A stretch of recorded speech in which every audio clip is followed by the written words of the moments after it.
History and Nature. History of the United States. The history of the lands that became the United States began with the arrival of the first people in the Americas around 15,000 BC.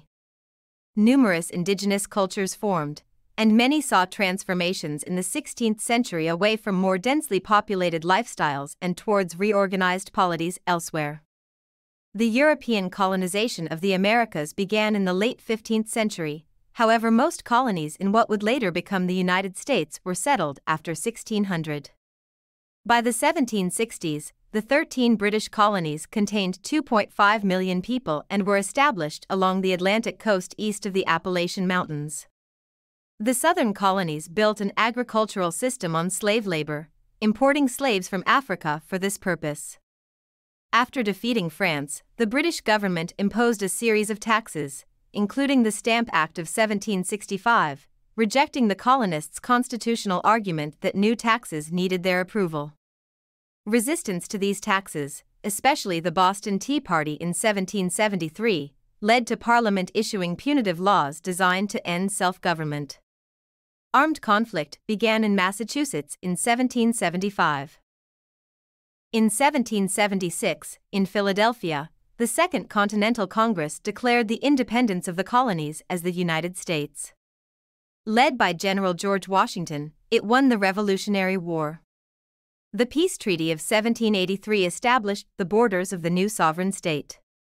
The Articles of Confederation established a central government, but it was ineffectual at providing stability as it could not collect taxes and had no executive officer. A convention wrote a new constitution that was adopted in 1789, and a Bill of Rights was added in 1791 to guarantee inalienable rights. With Washington as the first president and Alexander Hamilton his chief advisor, a strong central government was created. Purchase of the Louisiana Territory from France in 1803 doubled the size of the United States. Encouraged by the notion of manifest destiny, the United States expanded to the Pacific coast. While the nation was large in terms of area, its population in 1790 was only 4 million. Westward expansion was driven by a quest for inexpensive land for yeoman farmers and slave owners. The expansion of slavery was increasingly controversial and fueled political and constitutional battles, which were resolved by compromises. Slavery was abolished in all states north of the Mason-Dixon line by 1804, but states in the South continued the institution to support the kinds of large-scale agriculture that dominated the Southern economy. Precipitated by the election of Abraham Lincoln as president in 1860, the Civil War began as the Southern states seceded from the Union to form their own pro-slavery country, the Confederate States of America.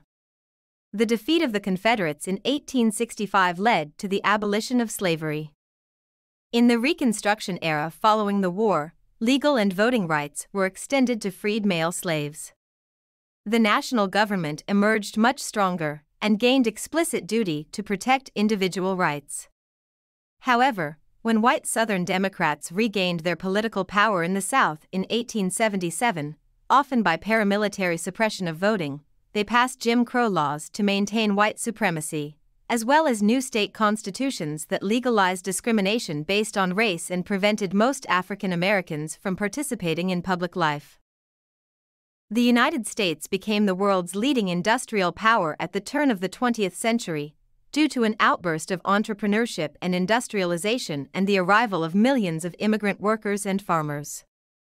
A national railroad network was completed and large-scale mines and factories were established.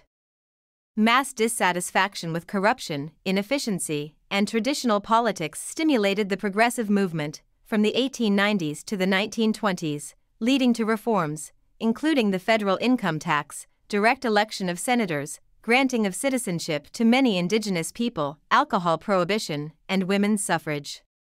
Initially neutral during World War I, the United States declared war on Germany in 1917 and funded the Allied victory the following year. After the prosperous Roaring Twenties, the Wall Street crash of 1929 marked the onset of the decade-long worldwide Great Depression. President Franklin D. Roosevelt implemented his New Deal programs, including relief for the unemployed, support for farmers, Social Security, and a minimum wage. The New Deal defined modern American liberalism. 1. Following the Japanese attack on Pearl Harbor, the United States entered World War II and financed the Allied war effort, and helped defeat Nazi Germany and Fascist Italy in the European theater. Its involvement culminated in using newly American-invented nuclear weapons on Hiroshima and Nagasaki to defeat Imperial Japan in the Pacific War. Pictorial map of the United States in 1992, after the end of the Cold War. This article is part of a series on the culture of the United States. Greater Coat of Arms of the United States. SVG. Society, History, Language, People, Race and Ethnicity, Religion, Arts and Literature, Architecture, Art, Dance, Fashion, Literature, Comics, Poetry, Music, Sculpture, Theater, Other, Cuisine, Festivals, Folklore, Media, Newspapers, Radio, Cinema, TV, Internet, Americana, Mythology, Sports. Symbols, Flag, Great Seal, Monuments, Motto, Anthem, Bird, World Heritage Sites, Flag of the United States, 19-10. SVG. United States Portal, VEET. The United States and the Soviet Union emerged as rival superpowers in the aftermath of World War II. During the Cold War, the two countries confronted each other indirectly in the arms race, the space race, propaganda campaigns, and proxy wars.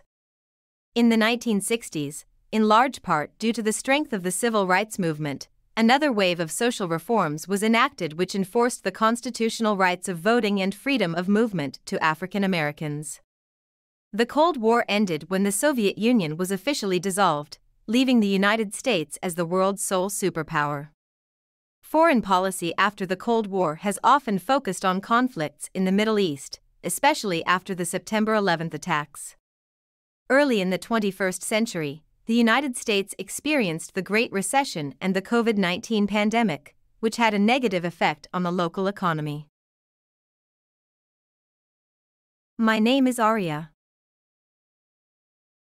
Please like, share, subscribe and hit that notification bell so you can be the first to be notified whenever we post. You won't regret it.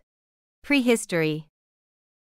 It is not definitively known how or when Native Americans first settled the Americas and the present-day United States. The prevailing theory proposes that people from Eurasia followed game across Beringia, a land bridge that connected Siberia to present-day Alaska during the Ice Age, and then spread southward throughout the Americas. This migration may have begun as early as 30,000 years ago and continued through to about 10,000 years ago, when the land bridge became submerged by the rising sea level caused by the melting glaciers. These early inhabitants, called Paleo-Indians, soon diversified into hundreds of culturally distinct nations and tribes. This pre-Columbian era incorporates all periods in the history of the Americas before the appearance of European influences on the American continents, spanning from the original settlement in the Upper Paleolithic period to European colonization during the early modern period.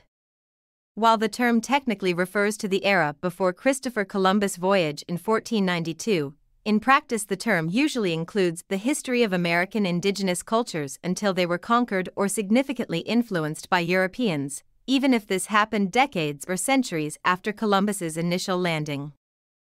Paleo-Indians. By 10,000 BCE, humans were relatively well established throughout North America. Originally, Paleo-Indians hunted Ice Age megafauna like mammoths, but as they began to go extinct, people turned instead to bison as a food source. As time went on, foraging for berries and seeds became an important alternative to hunting. Paleo-Indians in central Mexico were the first in the Americas to farm, starting to plant corn, beans, and squash around 8000 BCE. Eventually, the knowledge began to spread northward. By 3000 BCE, corn was being grown in the valleys of Arizona and New Mexico, followed by primitive irrigation systems and early villages of the Hohokam. One of the earlier cultures in the present-day United States was the Clovis culture, who are primarily identified by the use of fluted spear points called the Clovis point. From 9100 to 8850 BCE, the culture ranged over much of North America and also appeared in South America. Artifacts from this culture were first excavated in 1932 near Clovis, New Mexico. The Folsom culture was similar, but is marked by the use of the Folsom Point. A later migration identified by linguists, anthropologists, and archaeologists occurred around 8000 BCE. This included Nadine-speaking peoples, who reached the Pacific Northwest by 5000 BCE. From there, they migrated along the Pacific coast and into the interior and constructed large multifamily dwellings in their villages, which were used only seasonally in the summer to hunt and fish, and in the winter to gather food supplies. Another group, the Oshara tradition people, who lived from 5500 BCE to 600 CE, were part of the archaic Southwest. Mound builders and pueblos. The Adena began constructing large earthwork mounds around 600 BCE. They are the earliest known people to have been mound builders. However, there are mounds in the United States that predate this culture. Watson Brake is an 11-mound complex in Louisiana that dates to 3500 BCE, and nearby Poverty Point, built by the Poverty Point culture, is an earthwork complex that dates to 1700 BCE. These mounds likely served a religious purpose. The Adenans were absorbed into the Hopewell tradition, a powerful people who traded tools and goods across a wide territory. They continued the Adena tradition of mound building, with remnants of several thousand still in existence across the core of their former territory in southern Ohio.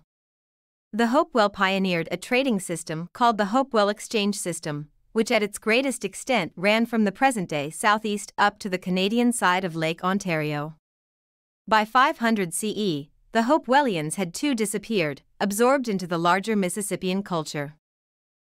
The Mississippians were a broad group of tribes.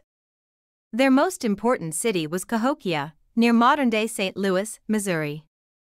At its peak in the 12th century, the city had an estimated population of 20,000, larger than the population of London at the time. The entire city was centered around a mound that stood 100 feet, 30 meters, tall. Cahokia, like many other cities and villages of the time, depended on hunting, foraging, trading, and agriculture, and developed a class system with slaves and human sacrifice that was influenced by societies to the south, like the Mayans. In the southwest, the Anasazi began constructing stone and adobe pueblos around 900 BCE. These apartment-like structures were often built into cliff faces, as seen in the Cliff Palace at Mesa Verde. Some grew to be the size of cities, with Pueblo Bonito along the Chaco River in New Mexico once consisting of 800 rooms. Northwest and Northeast. Main articles: Indigenous peoples of the Eastern Woodlands and Indigenous peoples of the Pacific Northwest Coast. The Calian totem pole of the Tlingit Kiks.Adi clan, erected at Sitka National Historical Park to commemorate the lives lost in the 1804 Battle of Sitka. The indigenous peoples of the Pacific Northwest were likely the most affluent Native Americans.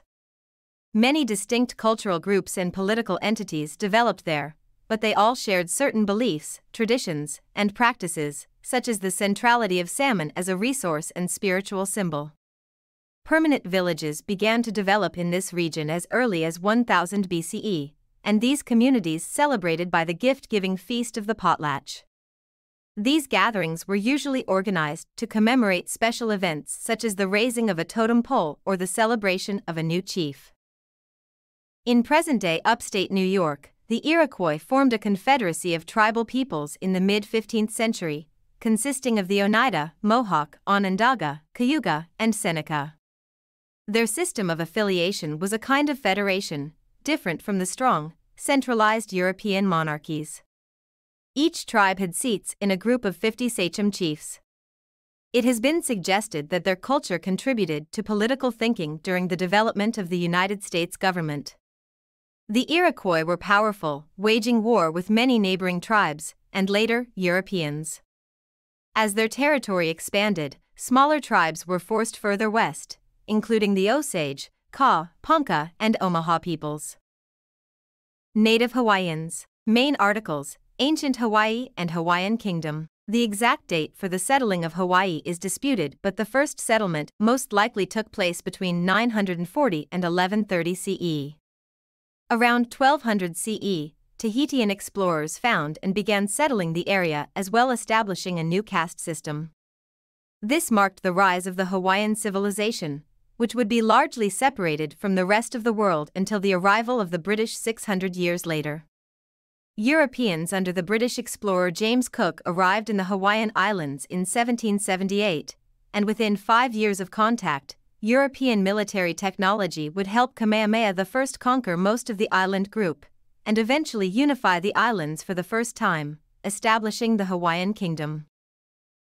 Puerto Rico. Main articles: History of Puerto Rico and Taino. The island of Puerto Rico has been settled for at least 4,000 years, dating back to the remains of Portaferro man. Starting with the Ortuaroid culture, successive generations of native migrations arrived, replacing or absorbing local populations. By the year 1000, Arawak people had arrived from South America via the Lesser Antilles. These settlers would become the Taino encountered by the Spanish in 1493. Upon European contact, a native population between 30,000 and 60,000 was likely, led by a single chief called a cacique. Colonization resulted in the decimation of the local inhabitants due to the harsh encomienda system and epidemics caused by Old World diseases. Puerto Rico would remain a part of Spain until American annexation in 1898. Norse exploration. The earliest recorded European mention of America is in a historical treatise by the medieval chronicler Adam of Bremen, circa 1075, where it is referred to as Vinland. It is also extensively referred to in the 13th century Norse Vinland sagas, which relate to events which occurred around 1000. Whilst the strongest archaeological evidence of the existence of Norse settlements in America is located in Canada, most notably at L'Anse aux Meadows and dated to circa 1000, there is significant scholarly debate as to whether Norse explorers also made landfall in New England and other East Coast areas. In 1925, President Calvin Coolidge declared that a Norse explorer called Leif Erikson, c.970, c.1020, was the first European to discover America. Early Native American tribal territories color-coded by linguistic group.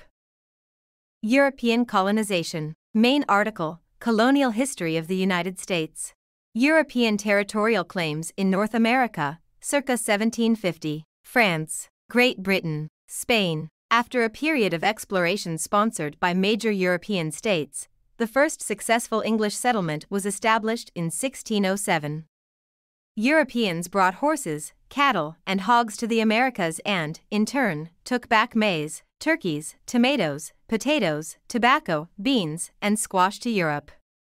Many explorers and early settlers died after being exposed to new diseases in the Americas. However, the effects of new Eurasian diseases carried by the colonists, especially smallpox and measles, were much worse for the Native Americans, as they had no immunity to them.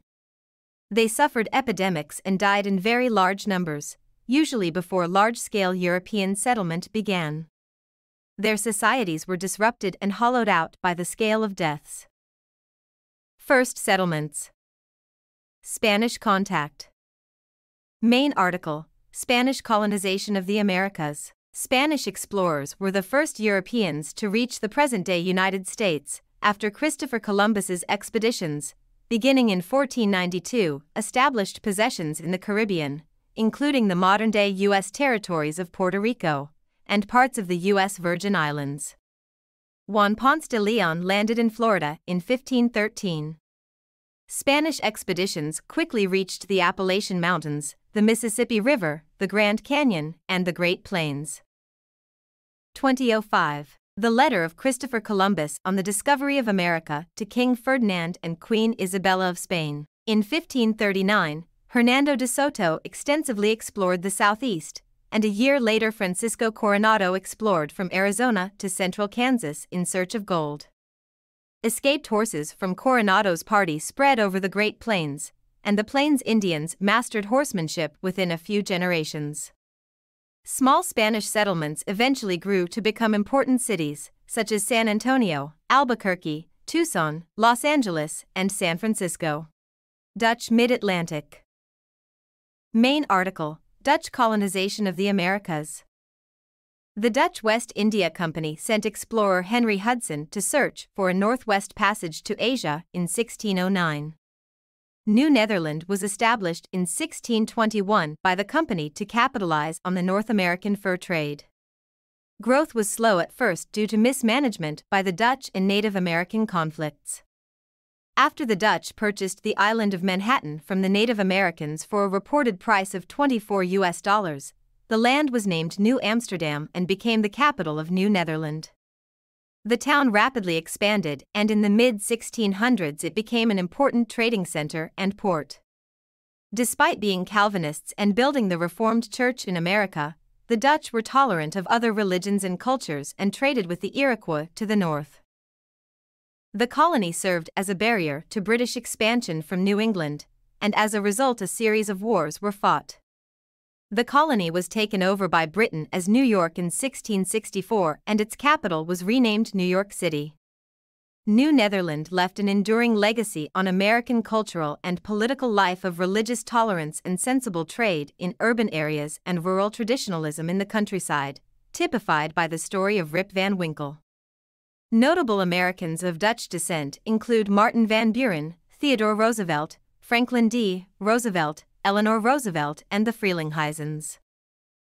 Swedish settlement. Main article, New Sweden. In the early years of the Swedish Empire, Swedish, Dutch, and German stockholders formed the New Sweden Company to trade furs and tobacco in North America. The company's first expedition was led by Peter Minuit, who had been governor of New Netherland from 1626 to 1631 but left after a dispute with the Dutch government, and landed in Delaware Bay in March 1638. The settlers founded Fort Christina at the site of modern-day Wilmington, Delaware, and made treaties with the indigenous groups for land ownership on both sides of the Delaware River. Over the following 17 years, 12 more expeditions brought settlers from the Swedish Empire, which also included contemporary Finland, Estonia, and portions of Latvia, Norway, Russia, Poland, and Germany, to New Sweden. The colony established 19 permanent settlements along with many farms, extending into modern-day Maryland, Pennsylvania, and New Jersey. It was incorporated into New Netherland in 1655 after a Dutch invasion from the neighboring New Netherland colony during the Second Northern War. French and Spanish conflict. Giovanni de Verrazzano landed in North Carolina in 1524, and was the first European to sail into New York Harbor and Narragansett Bay. A decade later, Jacques Cartier sailed in search of the Northwest Passage, but instead discovered the St. Lawrence River and laid the foundation for French colonization of the Americas in New France. After the collapse of the first Quebec colony in the 1540s, French Huguenots settled at Fort Caroline near present-day Jacksonville in Florida. In 1565, Spanish forces led by Pedro Menendez destroyed the settlement and established the first European settlement in what would become the United States, St. Augustine. After this, the French mostly remained in Quebec and Acadia, but far-reaching trade relationships with Native Americans throughout the Great Lakes and Midwest spread their influence. French colonists in small villages along the Mississippi and Illinois rivers lived in farming communities that served as a grain source for Gulf Coast settlements. The French established plantations in Louisiana along with settling New Orleans, Mobile, and Biloxi. British colonies. Further information: British colonization of the Americas. The Mayflower, which transported pilgrims to the New World. During the first winter at Plymouth, about half of the pilgrims died. The English, drawn in by Francis Drake's raids on Spanish treasure ships leaving the New World, settled the strip of land along the east coast in the 1600s. The first British colony in North America was established at Roanoke by Walter Raleigh in 1585, but failed. It would be 20 years before another attempt. The early British colonies were established by private groups seeking profit, and were marked by starvation, disease, and Native American attacks. Many immigrants were people seeking religious freedom or escaping political oppression, peasants displaced by the Industrial Revolution, or those simply seeking adventure and opportunity. Between the late 1610s and the Revolution, the British shipped an estimated 50,000 to 120,000 convicts to their American colonies. In some areas, Native Americans taught colonists how to plant and harvest the native crops. In others, they attacked the settlers. Virgin forests provided an ample supply of building material and firewood. Natural inlets and harbors lined the coast, providing easy ports for essential trade with Europe.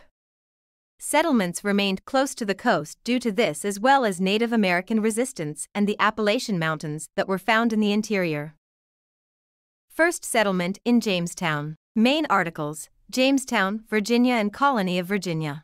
Squanto, known for having been an early liaison between the native populations in southern New England and the Mayflower settlers. The first successful English colony, Jamestown, was established by the Virginia Company in 1607 on the James River in Virginia. The colonists were preoccupied with the search for gold and were ill-equipped for life in the New World. Captain John Smith held the fledgling Jamestown together in the first year, and the colony descended into anarchy and nearly failed when he returned to England 2 years later. John Rolfe began experimenting with tobacco from the West Indies in 1612, and by 1614 the first shipment arrived in London. It became Virginia's chief source of revenue within a decade.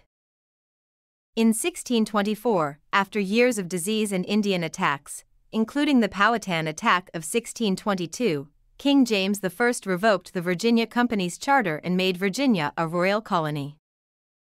New England colonies. Main articles: New England colonies and Puritan migration to New England, 1620 to 1640. The first Thanksgiving at Plymouth, 1914, Pilgrim Hall Museum, Plymouth of Massachusetts. New England was initially settled primarily by Puritans fleeing religious persecution.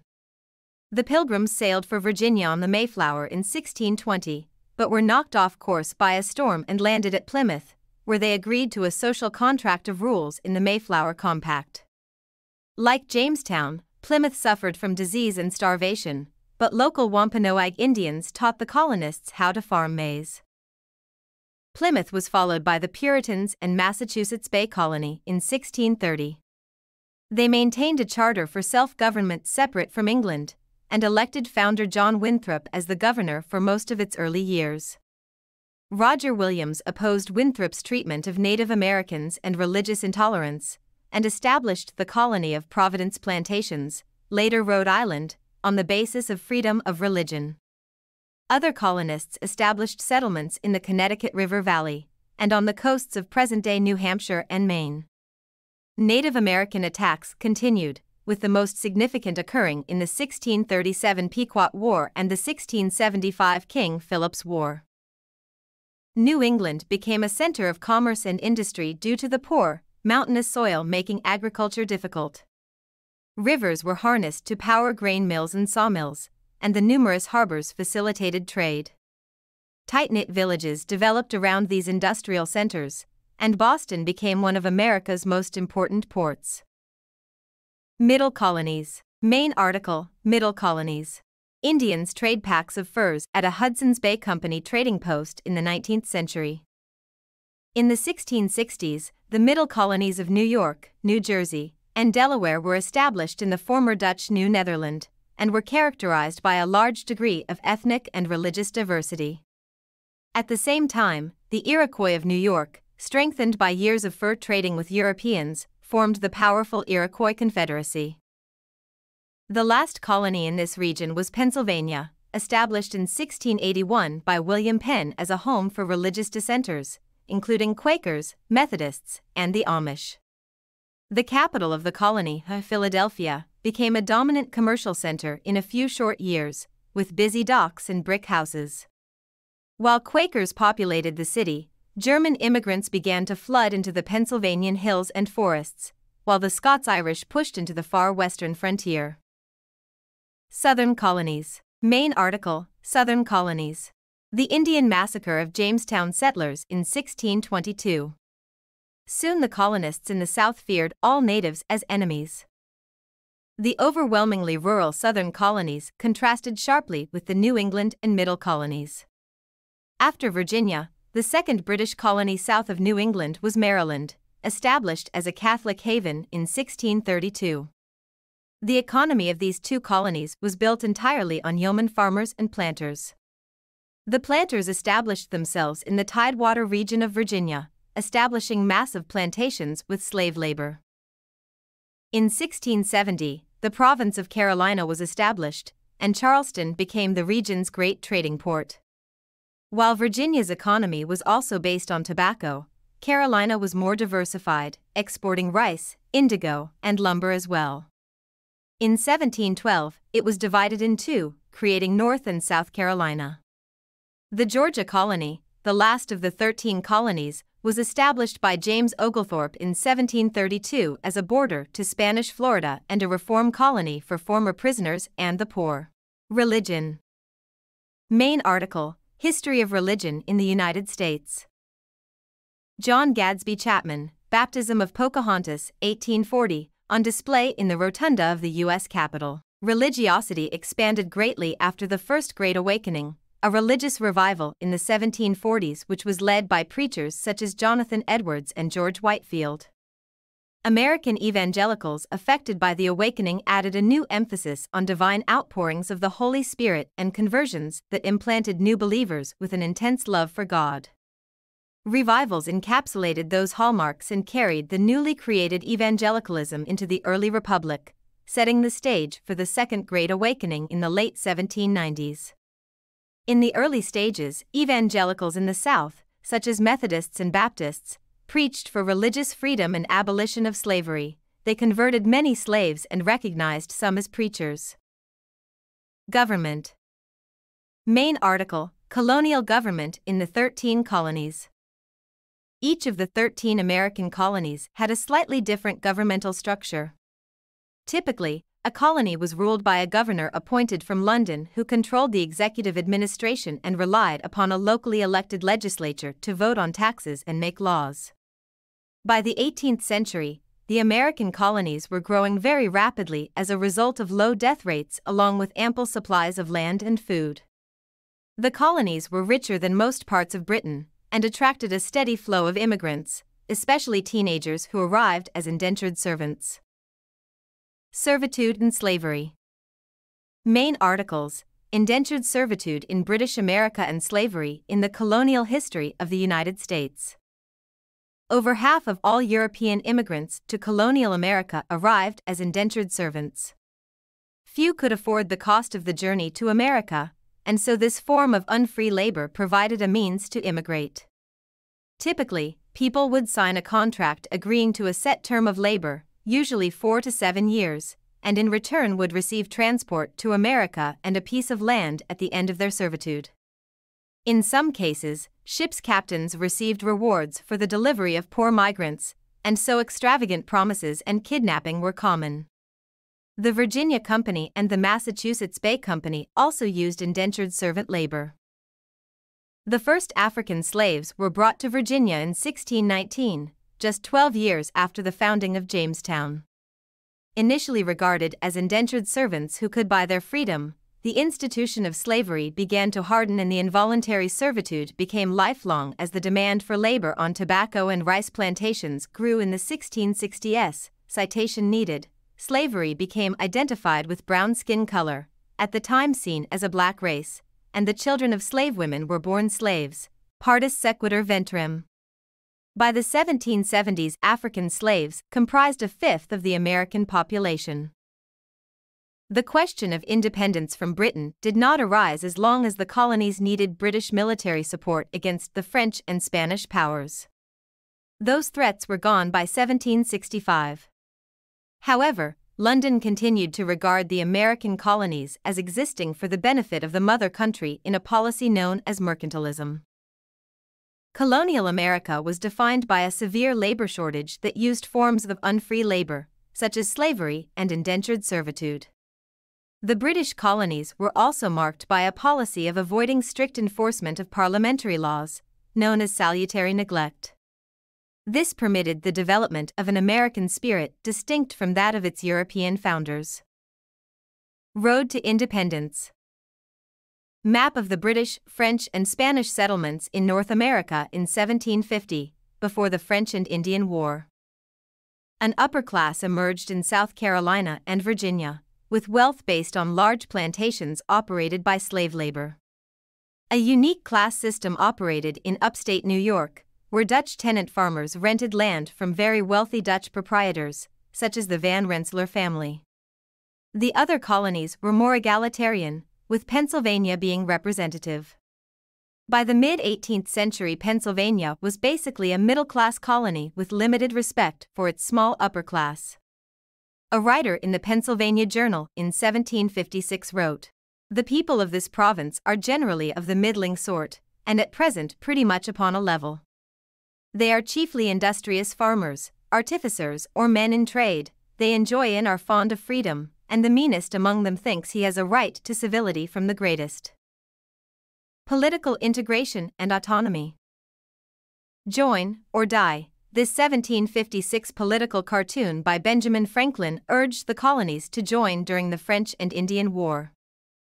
The French and Indian War, 1754 to 1763, part of the larger 7 Years' War, was a watershed event in the political development of the colonies. The influence of the French and Native Americans, the main rivals of the British Crown in the colonies in Canada, was significantly reduced, and the territory of the 13 colonies expanded into New France, both in Canada and Louisiana. Citation needed. The war effort also resulted in greater political integration of the colonies, as reflected in the Albany Congress and symbolized by Benjamin Franklin's call for the colonies to join or die. Franklin was a man of many inventions, one of which was the concept of a United States of America, which emerged after 1765 and would be realized a decade later. Taxation without representation. Further information: no taxation without representation. An 1846 painting of the 1773 Boston Tea Party. The population density in the American colonies in 1775. Following Britain's acquisition of French territory in North America, King George III issued the Royal Proclamation of 1763, with the goal of organizing the new North American Empire and protecting the Native Americans from colonial expansion into western lands beyond the Appalachian Mountains. In the following years, strains developed in the relations between the colonists and the Crown. The British Parliament passed the Stamp Act of 1765, imposing a tax on the colonies, without going through the colonial legislatures. The issue was drawn: did Parliament have the right to tax Americans who were not represented in it? Crying no taxation without representation, the colonists refused to pay the taxes as tensions escalated in the late 1760s and early 1770s. The Boston Tea Party in 1773 was a direct action by activists in the town of Boston to protest against the new tax on tea. Parliament quickly responded the next year with the Intolerable Acts, stripping Massachusetts of its historic right of self-government and putting it under military rule, which sparked outrage and resistance in all 13 colonies. Patriot leaders from every colony convened the First Continental Congress to coordinate their resistance to the Intolerable Acts. The Congress called for a boycott of British trade, published a list of rights and grievances, and petitioned the king to rectify those grievances. This appeal to the Crown had no effect, though, and so the Second Continental Congress was convened in 1775 to organize the defense of the colonies against the British Army. Common people became insurgents against the British even though they were unfamiliar with the ideological rationales being offered. They held very strongly a sense of rights that they felt the British were deliberately violating, rights that stressed local autonomy, fair dealing, and government by consent. They were highly sensitive to the issue of tyranny, which they saw manifested by the arrival in Boston of the British Army to punish the Bostonians. This heightened their sense of violated rights, leading to rage and demands for revenge, and they had faith that God was on their side.